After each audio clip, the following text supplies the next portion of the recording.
Right. So today is the last session of bridging the gap, which means that we have talked about several mechanisms already, 6 mechanisms that sometimes under certain circumstances cause good people to do bad things. When we confuse, for example, desire and consent, or the broken window theory, or when the permission is given to exercise power, or the default effect, or the rationalism of the law. And today, I'm going to talk about the last mechanism, which surprisingly is justice. Justice. And let me explain. One of the worst things that you can do to a person is to throw him out of his or her house, right? Make somebody homeless. On the other hand, many of those cases where people were taken out from their homes, it was according to the law, and it was just. Meaning the person, the owner of the property did what the law actually requires. Right? If somebody didn't pay the rent, or somebody didn't pay their mortgage and the bank took over, so it is right, and it's the right thing to take their home away from them. They don't pay. So it's just, but it's still a terrible thing to do. Now, do we want to live in a society where there's no responsibility, where people can just, take a mortgage from the bank and never pay it back? Do we want to live in a society where people rent their properties and nobody pays the rent, and there are no consequences to that? How our world is going to look like? It's going to be anarchy. It already is. Okay, but it's going to be even worse, right? Nobody would want to rent properties. The banks would never give any loans to anyone because nobody's paying back. So let's just understand and see that sometimes justice itself is that mechanism that could cause good people to do bad things. To throw somebody out of their home is a bad thing. Making somebody into homeless is a bad thing. Depends how you say it. So Again, we understand the circumstances. And this idea we find it with our sages, we find it in writings, we find it also in the Torah. And one of the classic, most interesting examples is the city of Sodom. Right? We know the city of Sodom was destroyed because it was so evil, beyond repair. Sodom is depicted by Chazal, by our sages, as the worst place on earth. The place that has so much evil and so much injustice, and the place that you need to fight against and to wipe it from the face of the earth and never rebuild. Right? The pasuk in Sefer Dvarim says, "Lo tizara velo tatzmiach velo ya'ale ba kol esev." Talks about Ir Hanidachat, a city where people were worship idols. Then you wipe out that city, right? And the Torah says, "Kemahapechat Sodom va'amora," and it needs to be compared to the destruction of Sodom. Remember, Sodom was destroyed by God.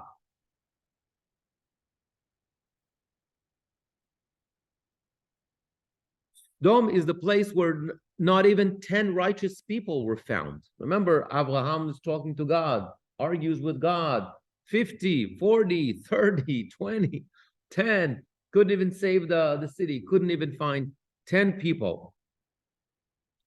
But surprisingly, Sodom is described as a very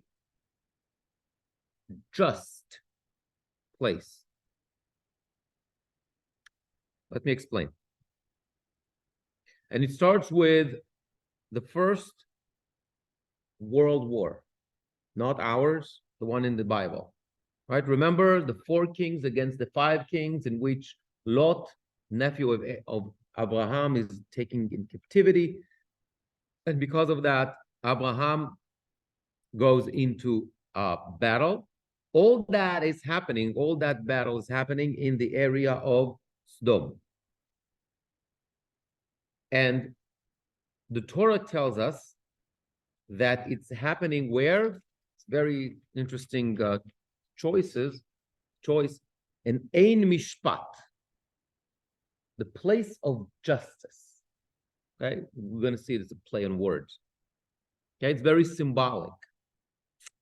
And Chachamim, our sages, also describe the character or the traits of the people of Sodom. Here's what the Mishnah says. Listen to this.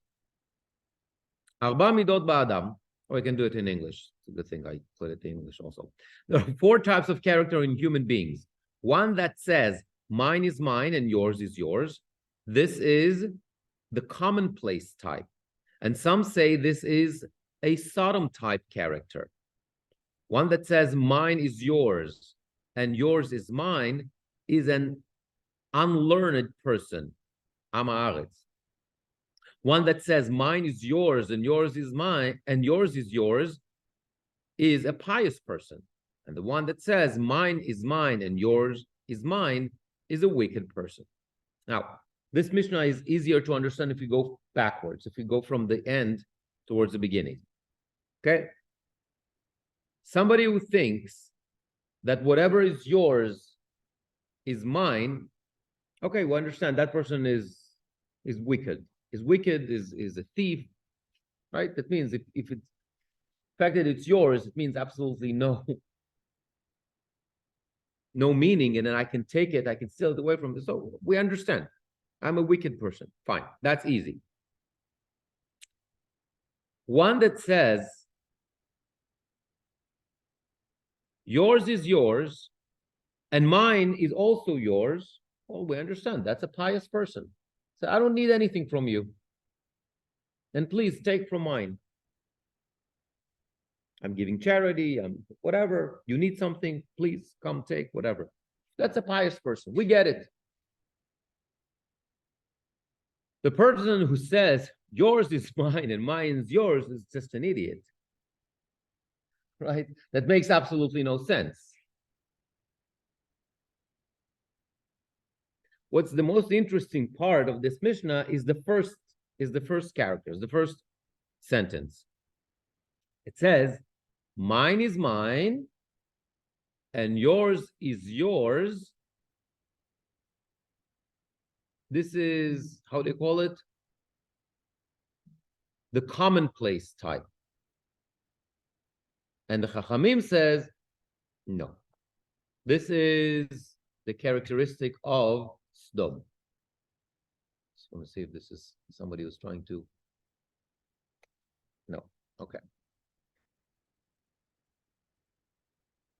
Why? Why the characteristic of Sodom? Sodom is the most horrible place on earth. All I'm saying is, what mine is mine, what yours is yours. You stay on your side. I'm going to stay on my side. I'm not going to bother you. I'm going to take from you. You're not going to take from me. That's it. What is so terrible about that? Why is it selfish? I don't want anything from you. You don't take anything from me. Okay. But we're not talking about the next person, but you're on to something.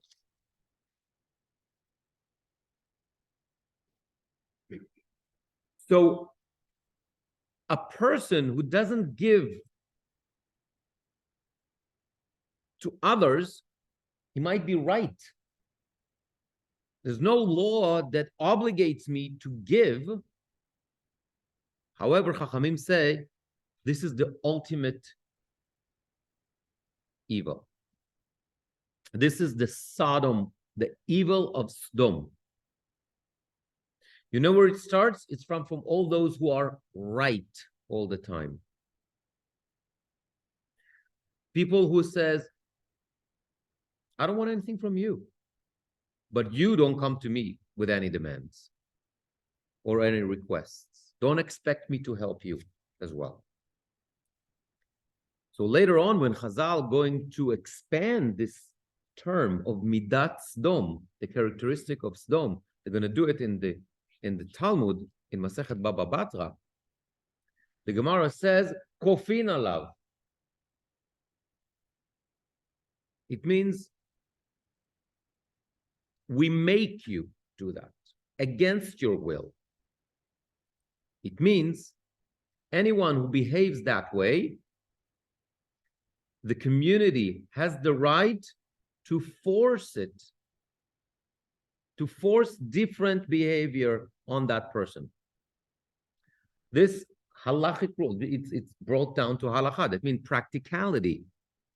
Kofin al midat sdom, meaning the community has the power to override it and to force somebody not to behave that way.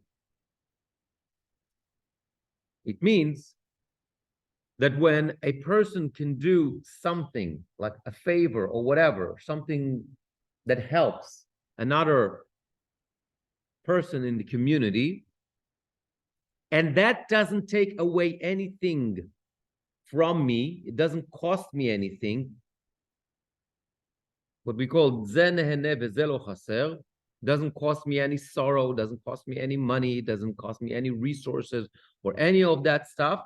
The Beit Din, the community, has the power to force me to behave that way, to do that favor to somebody else. I'm not obligated. Come the Gemara says, we're going to force you to do that. Okay, let's understand that a little bit better. When the Gemara talks about Midat Sdom, she gives examples. So we would think that, what does it mean? It means like, being evil, right? No, that's not what the Gemara talks about. Here are the examples. For example, somebody who bought a field in partnership with others, okay? Or a couple of brothers that inherit a field. And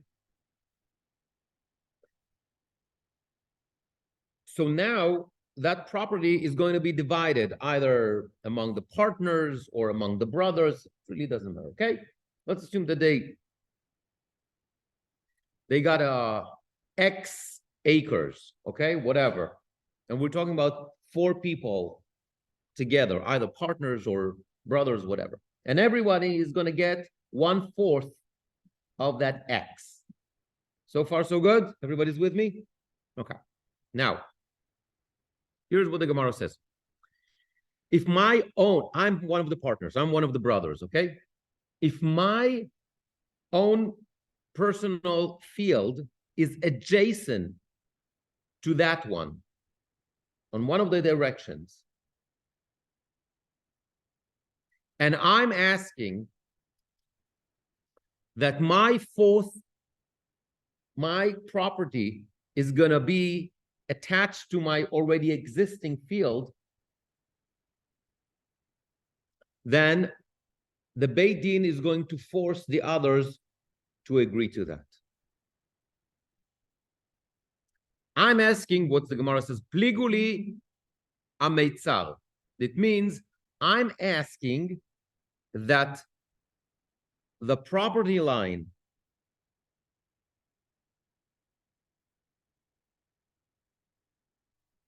that I'll be able to, connect the two parts, my own personal field with the one that I'm getting now, because for me, it makes sense. It's easier. I have now a bigger field, whatever you want to call it, right? If the other partners or the other brothers say no, we specifically want you to get, a different, part of the field. The Gemara says, "Kegon ze kofin al midat sdom." Under these circumstances, the Beit Din is going to force it, so the brothers or the partners have to give me that portion that is adjacent, that is connected to my own field. What is this dome? What is this connected? Why this is the? We made let's say we did a lottery. Who's getting which? It just happened that you're going to be in the northern corner, and so what if your field is on the south, in the southern corner? No, Chazal said no. This is midat dom. This is being a sodomite. This is what it means. Because midat dom is nehene v'ze lo chaser. Being characteristic of Sdom, it means that if it doesn't mean anything to you, because you could have got any portion, it's a lottery.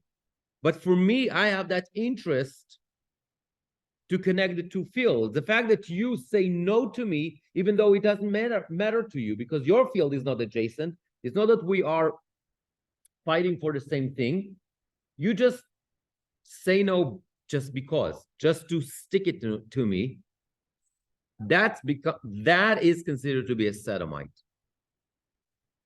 That is what the Gemara talks about. There's a halacha, for example,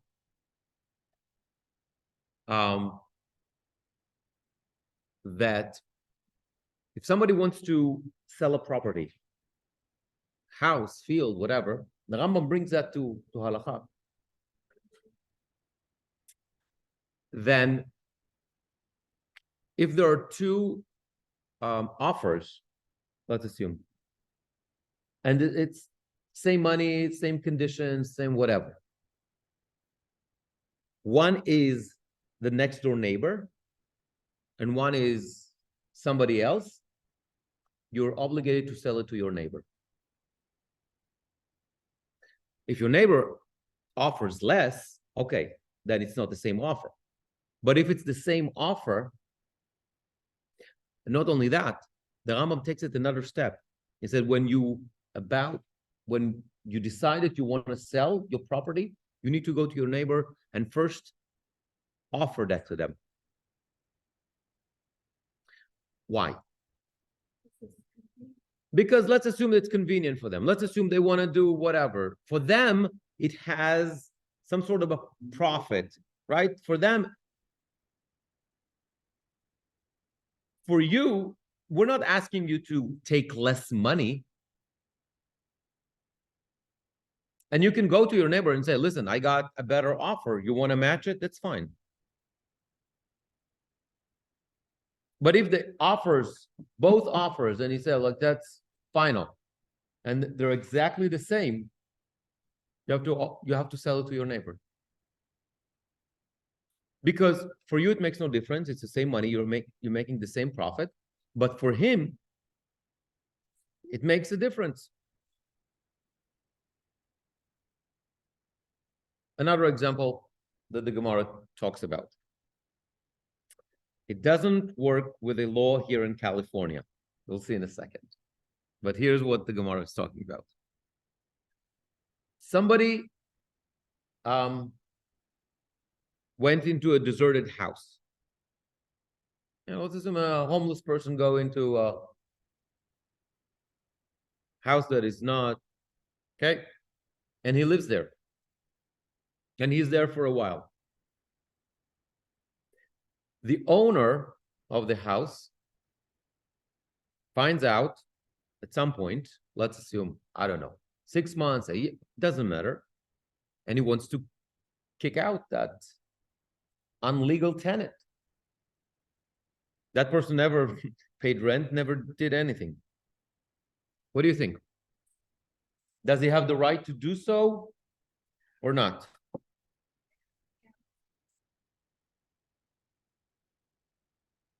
So, okay, let me take it another step backwards. Hold on. He wants to kick him out. The question is, for what purpose? If he wants to do something with the property, then he definitely has the right to do so. But that's not the case. The Gemara is talking about a different case. Somebody walked into my property. I don't live here, so I don't know what's happening. Homeless guy, whatever, living in my property. He lives there for 6 months. One day I got a phone call from the neighbor, says, hey, somebody lives in your house for 6 months. I run here, I go and I tell her, okay, you lived in my house for 6 months now. You need to pay me rent retroactively for 6 months. Can I do that? No. The Gemara says absolutely not. Patur. Why?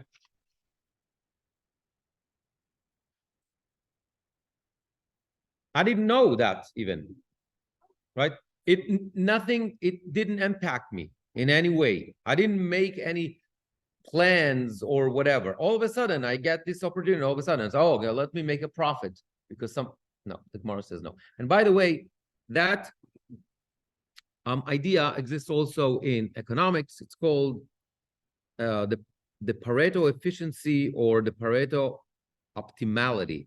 Is a situation where no individual or preference criterion can be made better off without making at least one individual or preference criterion worse off. Apparently, it's a whole concept in economics. Let's go back to our subject. Now, if I can help somebody else without having any impact on me, negating any my situation, nothing, and I refuse to do so, that's midat sdom. That's acting like a sodomite. And for this, the Beit Din has the right to force me to do that, to help the other person, whatever that is. Now, I can say, well, that's my right. I don't have to let you live there. I don't have to sell to you the property. I don't have to help you. I don't have to. What mine is mine. What's yours is yours. Why do I need?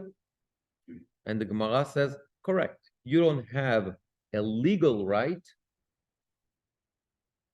but you have a moral right or moral obligation. And a place where we act only based on the laws and not ethics and morality can very easily become Sodom and Gomorrah. Here's another example. Some simple. You know, in Israel, I don't know why they still do it, but they still do it. People are hitchhiking. Not giving somebody a ride is one of those situations. No, I'm not saying if you don't know the person and you're afraid and another. Well, let's assume this is like, you know, your neighbor's kid or whatever, somebody that you know. You're going to that direction anyway. It's not going to make any difference. You're going to the same destination. It's not going to cost you anything. It's not going to add time. It's just taking, right? Just giving a person a ride. And nonetheless, I'm not obligated to give you a ride. I'm not. It's my right to refuse to give you a ride. However, this is exactly the principle that the Gemara talks about. Gemara warns and says, "Kofin al midat sdom." You need to, yes, you have the right to refuse, but that's not the Jewish way. So Sodom was wiped out, was destroyed completely, and the only person who survived Sodom was Lot, right? Lot was rescued in the last minute before the place was destroyed. And Lot is called righteous or pious. Why? What was the reason? Remember what happened? The angels that came to destroy the city, they came to Sodom. They came, and what happened? He took them in. Hospitality. No one else did that. That was hospitality. That was something that was inconceivable in Sodom. Hospitality is not something that I'm obligated to do. Mine is mine, yours is yours. I don't have to take you into my house. It's chesed. Right? So, yes, it's a mitzvah. Right? It's a mitzvah. However, it's not an obligatory mitzvah, meaning it's like you have the obligation to put on tefillin. You have the obligation to build a sukkah. You have an obligation to keep Shabbat. You have an obligation to eat a matzah. This is not the same thing. What if I live on a deserted island? I don't have any guests. It's okay. I don't have to go on Pico or an Olympic and look for people that I can bring into my house. Right? You understand that? It's not a commandment in that sense. It's chesed. And that's what Lot did. However, none of his neighbors were willing to do so. And then Lot runs away from Sodom together with his daughters. And then he gets drunk in the cave, remember? And as a result, he has two children from both his daughters, Ammon and Moab. And with those two nations, we have some serious complicated history. At the end of Sefer Dvarim, the Torah says, לא יבוא עמוני ומואבי בקהל אדוני, גם דור עשירי לא יבוא להם בקהל אדוני עד עולם. No Ammonite or Moabite shall be admitted into the congregation of God. No descendants of such, even in the 10th generation, shall ever be admitted into the congregation of God. So what about Ruth and Moab? Good. So the Gemara asked that question, and they say that the obligation is on the men, not the women. Oh, And explains why. I'm waiting, come back. It doesn't matter. Now, it's a very difficult pasuk. Why? 10th generation. At the end of the day, they are our mishpacha. Why so harsh against Ammon and Moab? And the Gemara explains, not only that, a couple of verses later, the Torah says, Lo tetaev adomi ki achicha Lo tetaev mitzri ki ger hayta be'artzo. You shall not abhor an Adamite, for such is your kin, right? Edom is from Esav. You shall not abhor an Egyptian, for you were a stranger in that land. And children born to them may be admitted into the congregation of God in the 3rd generation. I don't get it. The Egyptians were terrible to us. They enslaved us for 210 years. They slaughtered our babies. They were like really terrible. However, an Egyptians want to convert, no problem. By all means, come on, join us. But Ammon and Moab, nope, under no circumstances. Never, even 10th generation. And why? Why? They didn't do anything bad to us, right? So the Torah says, על דבר אשר לא קידמו אתכם בלחם ובמים, בדרך בצאתכם ממצרים, ואשר שכר עליך את בלעם בן בעור בפטור ארם נהריים לקללך. Why? You know why? because they did not meet you with food and water on your journey after you left Egypt, and because they hired Bil'am ben Beor from Petor Aram Naharaim to curse you. To that extent that the Torah says, Lo tidrosh shlomam v'tovatam kol yamecha leolam. You shall never concern yourself with their welfare or benefit as long as you live. Like, the whole thing makes no sense to me. They didn't give us water and bread when we left Egypt. Okay, did I have to? They don't have to. Where does it say that they have to greet us with water and bread when we left Mitzrayim? But the Egyptians that were so terrible to us, that's okay. That's okay. They learned their lesson. How do you know that? And why the Edomites and the Moabites? Okay, but why did the Moabites and the Ammonites are not learning their lesson? So the Torah says it's part of their DNA. Who are those Ammon and Moab? This is Sodom. Who are the daughters of Lot? I don't know if I can do that. I don't know if I can trace that to Hamas, but Lot married a local woman from Sodom. His daughters from Sodom. His children / grandchildren are Sodom. It's part of their DNA. They didn't take guests in. And that explains why we deal with them in a different way than any other nation. Rabbi Mital was the head of the Hesder Yeshiva. He actually founded the Hesder Yeshiva in the Gush. And he dealt with that question a lot. And he wrote the following. The rest of the nations were obligated in the 7 Noahite laws. And it's obvious that among those 7 laws, the commandment to greet the Jews with bread and water is not there. It's not one of those Noahite laws.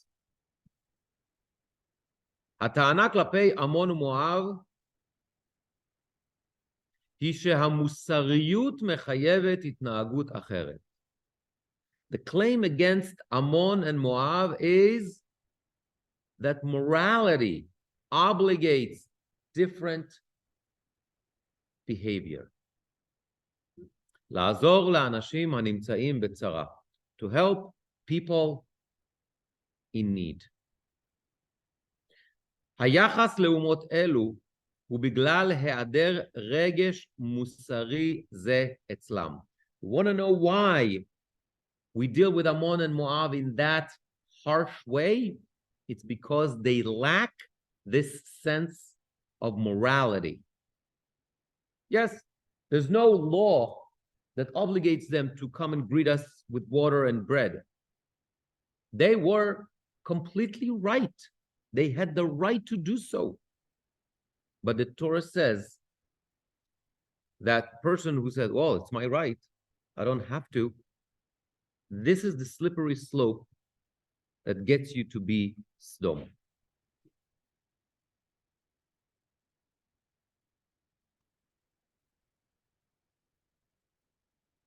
So, like all the other mechanism that we spoke about in the last couple of months, causes good people sometimes to do bad things.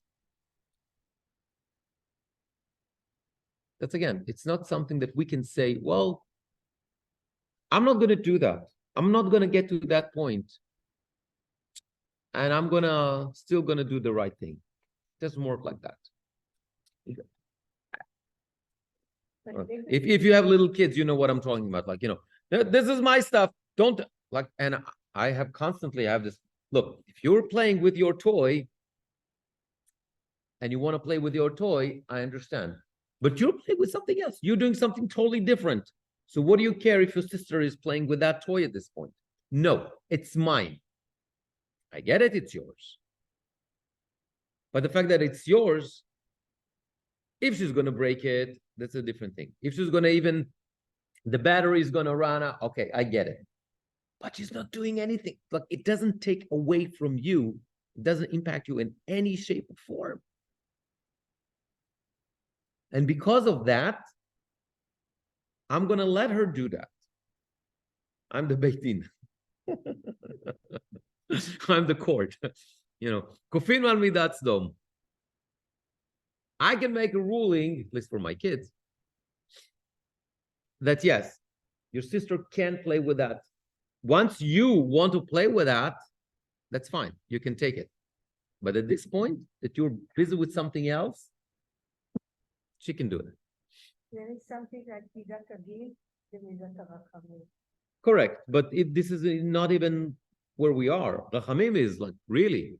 But here we're talking about something that you don't have to.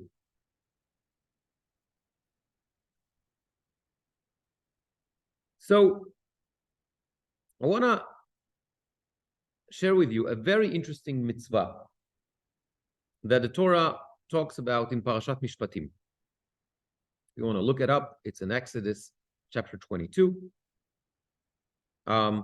There's one mitzvah that it's very strange from the content, the meaning, and especially in terms of like how you execute it. So we know that there's a prohibition to take interest on a loan, right? When you give somebody a loan, somebody Jewish, obviously, you're not supposed to take interest. And the verse says the following. I'm going to read it in English. If you lend money to my people, to the poor among you, do not act toward them as a creditor. Exact no interest from them. If you take your neighbor's garment in pledge, you must return it before the sun sets. It is the only available clothing. It is what covers the skin. In what else shall your neighbor sleep? Therefore, if that person cries out to me, God says, capital M, I will pay heed, for I'm compassionate. When I take a loan, okay, if I take a loan from Maxine, she takes a collateral.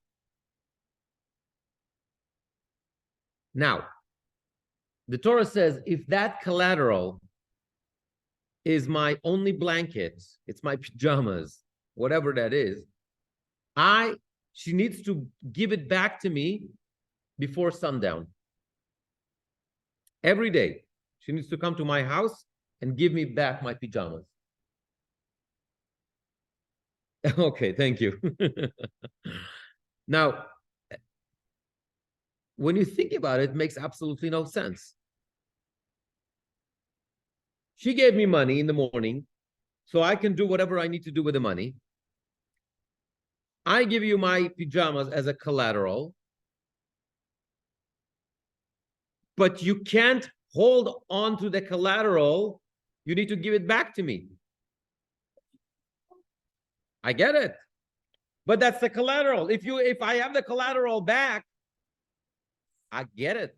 That's the point. But the okay, but the collateral is what's supposed to, hold me responsible for paying back the loan. So listen to this. Rabbi David Lutzato, Shadal, writes in the 19th century the following. He writes a book that's called Yesodei HaTorah, the Foundations of the Torah. And it's, first of all, it's a fascinating book. And it's a book that what he considers as the basics and the foundations of the Jewish belief. And he says the following about our mitzvah. I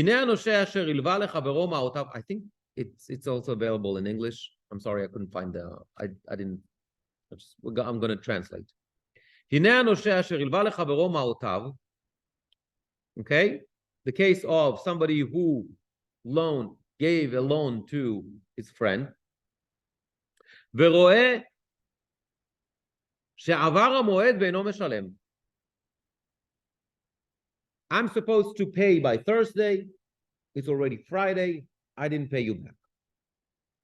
Okay? Bedin hu memashkeno. Maxine has the right to go and to use the collateral. Yeah. No, it's by you. It's not the same as like we're talking about, like, every day. Okay? Let's assume that this is. Okay, if you want to stay with the example that the Torah talks about, then I'm supposed to, let's assume that sundown is, I'm just making this up, it's 7 p.m. I didn't pay you. It's already set. You're supposed to, you can go to the pawn shop and whatever and use that collateral and do something with that, right? Use the money. Or I borrowed from you money. I'm supposed to pay by Tuesday. It's already Wednesday. You have the right to go and use the collateral because I'm not paying. Right? That's what the banks are doing when you don't pay your mortgage. He says that's bedin. Bedin u'mashkeno. That's the law. He has the right to do so.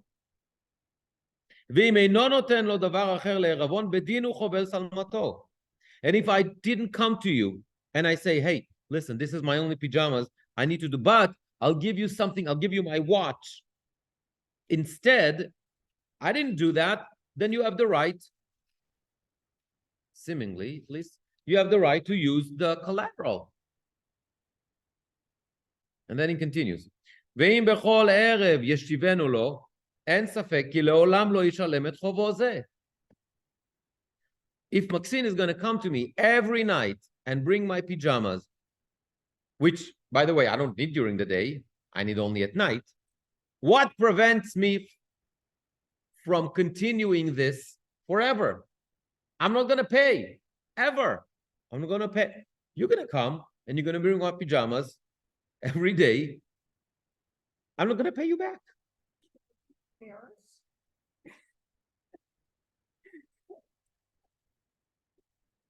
Yeah, we live in an era where people are not embarrassed about anything. What kind of interest do I have to pay Maxine back?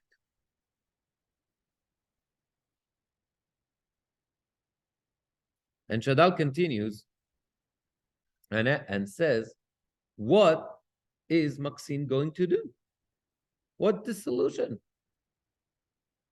And he says the following, כן יאמר הנושה, וכל הפילוסופים וכל אנשי הכבוד יאמרו שהדין עמו. He said, indeed, all the philosophers, all the whatever, the simple law is that Maxine is right. She's going to use the collateral. Okay, maybe you can be nice to me once, twice, 3 times. What about after a month, a year? At some point, yeah, that's the price on gas, right? אבל התורה מלמדת החמלה והחנינה. However, the Torah is not like other law. The Torah teaches us the ways of compassion and mercy. The Torah says, yes, you're right. You are correct, Maxine. אבל במה ישכב? What do you want from, how are we supposed to sleep at night? How am I supposed to sleep without my PJs? So the Torah teaches us that sometimes to be an honest person is not to be a lawful person. Because the law is on your side. You don't have to do that. The Torah obligates you to go the extra mile. It's not according to the law. The law is on your side. You can go and use the collateral, but the Torah wants you to go the extra mile. Years ago, Miri probably remembers, there was like a slogan for the National Road Safety Authority,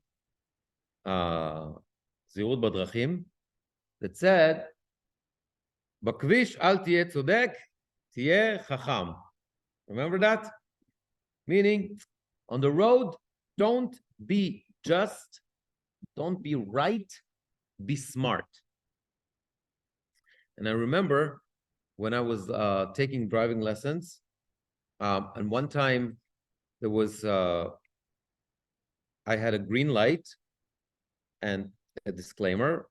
My dad was teaching me driving, and I had a green light and I'm not going.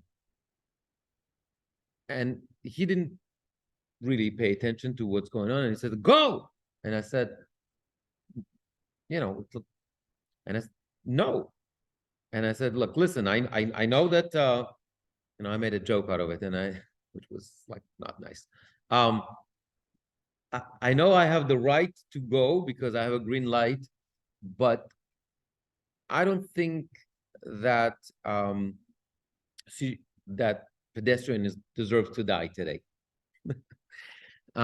Yes, she was crossing on red light. She was breaking the law. I get it.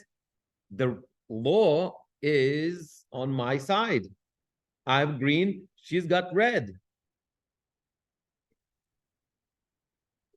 Right? So it's not enough. It's not enough.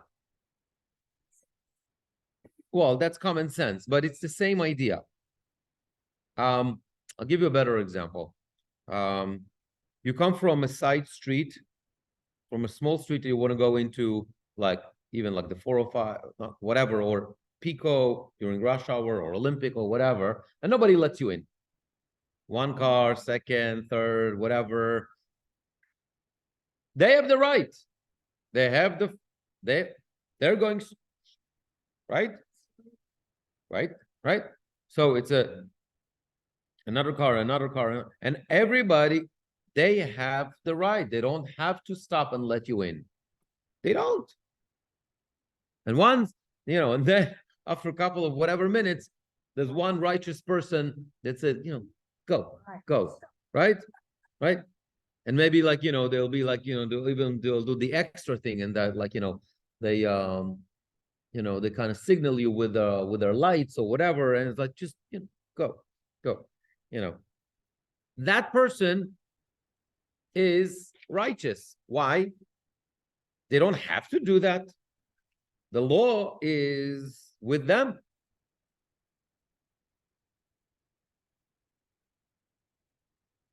So that means that sometimes, in order to be righteous, you have to go against the law.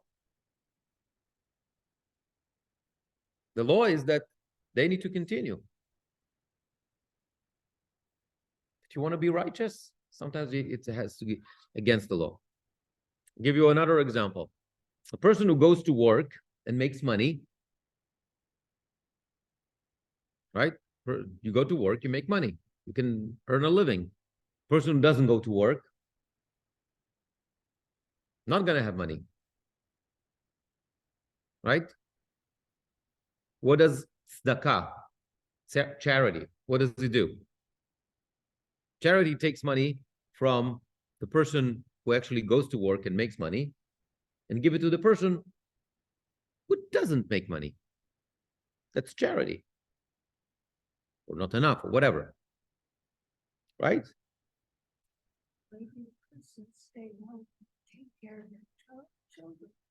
I get it. But still, it means, I'm not saying it's not justified, but I'm saying, like, the point is, right?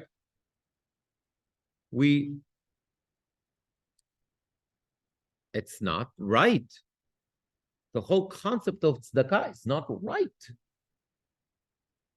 But comes the Torah and explain to us that a world that is based on what's right and what's law only can easily become Sodom, can be pure evil.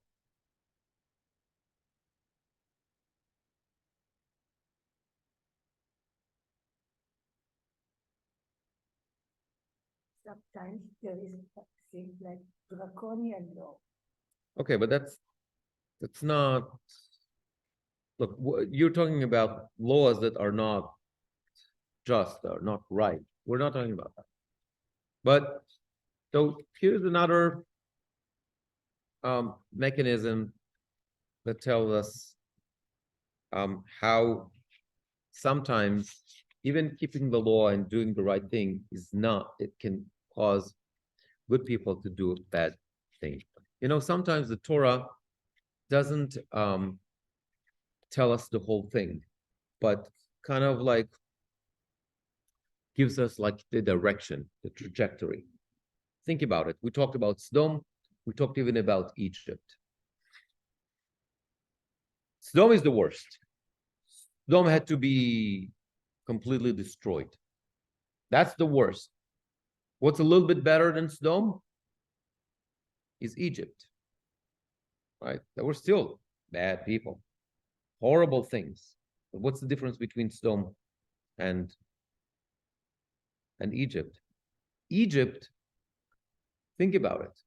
They were willing, yes, it has a price, it had a price, but they were willing to support the entire region. It was famine. This is how slavery started. There was famine. This is why we ended up in Egypt in the first place. Even for their own people. In the beginning, the Chumash tells us, the Torah says, Vayikin. The Egyptians had to pay for the food. Right? Everybody had to pay for the food. Only later on, when there was no money, Joseph saw, and we talked about that in one of the previous classes. Joseph says, you know what? I'll buy you as slaves. Remember, that was class number 1. Person who is righteous, like Joseph, ends up as an owner of slaves. He thought he was doing something good. He's giving them food. Without that, they're going to be dead. So, Egypt is a little bit better than Sodom. Because yes, it's for a price, but they're willing to share what they have. Ammon and Moab, always out.